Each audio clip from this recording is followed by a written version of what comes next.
చంద్రబాబు ఇవాళ నెల్లూరు, కర్నూలు జిల్లాల్లో పర్యటించనున్నారు. ఉదయం 11 గంటలకు నెల్లూరు శివారులోని కనుపర్తిపాడులో బహిరంగ సభ నిర్వహిస్తారు. మధ్యాహ్నం 2 గంటలకు కర్నూలు జిల్లాకు బయలుదేరి వెళ్తారు. సాయంత్రం 4 గంటలకు మంత్రాలయం నియోజకవర్గంలోని కౌతాళంలో జిల్లా అధ్యక్షుడు పాలకుర్తి తిక్కారెడ్డి ఆధ్వర్యంలో టీడీపీ అభ్యర్థి రాఘవేంద్రరెడ్డి గెలుపు కోసం జరిగే బహిరంగ సభలో చంద్రబాబు పాల్గొంటారు. అనంతరం కోడుమూరు నియోజకవర్గంలోని గూడూరుకు బయలుదేరతారు.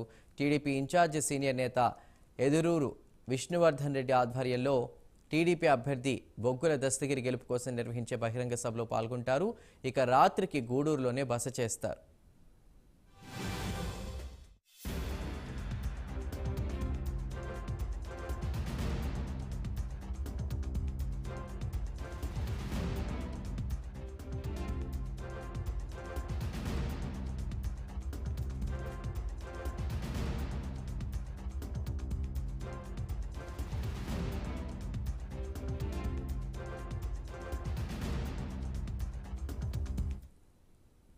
తెలుగుదేశం పార్టీ అధినేత చంద్రబాబు ఇవాళ నెల్లూరు, కర్నూలు జిల్లాల్లో పర్యటించనున్నారు. ఉదయం 11 గంటలకు నెల్లూరు శివారులోని కనుపర్తిపాడులో బహిరంగ సభ నిర్వహిస్తారు. మధ్యాహ్నం 2 గంటలకు కర్నూలు జిల్లాకు బయలుదేరి వెళ్తారు. పూర్తి సమాచారాన్ని మా ప్రతినిధి నరేష్ అందిస్తారు.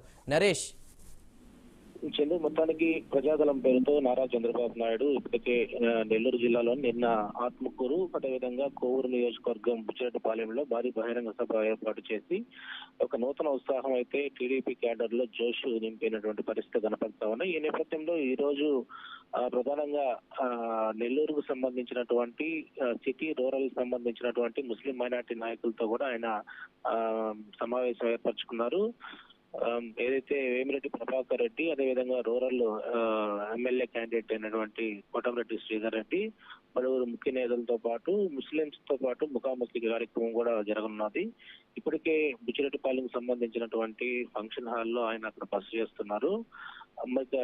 తర్వాత రోడ్డు మార్గాన ఆయన డైరెక్ట్ గా నెల్లూరుకు చేరుకుంటారు. నెల్లూరుకు చేరుకొని కనపర్తిపాడు సంబంధించినటువంటి ప్రాంగణంలో ఆయన ఏదైతే టీడీపీకి సంబంధించినటువంటి కార్యకర్తలతో, అదేవిధంగా ముఖ్యమైనటువంటి నేతలతో కూడా ఆయన సమావేశం ఏర్పరచుకొని అక్కడి నుంచి తిరిగి బయలుదేరి కర్నూలుకి వెళ్ళినటువంటి పరిస్థితి కనపడతా ఉంది. ఓవరాల్ గా చూసుకుంటే నెల్లూరు జిల్లాలో అనేక ఏదైతే ప్రస్తుతం నిన్న జరిగినటువంటి సభ ఆత్మకూరు అయి ఉండొచ్చు, బుచ్చిరెడ్డిపాలెం అయి ఉండొచ్చు, భారీ ఎత్తున ప్రజలు రావడం, ఏదైతే వైసీపీ చేస్తున్నటువంటి అరాచక పరిపాలనపై ఆయన ప్రజల్లోకి వివరిస్తున్నటువంటి సమయంలో వేలాది మంది సంఖ్యలో ప్రజలు రావడం జరిగింది. మొత్తానికి ఓవరాల్ గా చంద్రబాబు నాయుడు సక్సెస్ఫుల్ గా ముందుకు కొనసాగుతున్నటువంటి పరిస్థితి కనబడతా ఉంది. Right Naresh, thank you.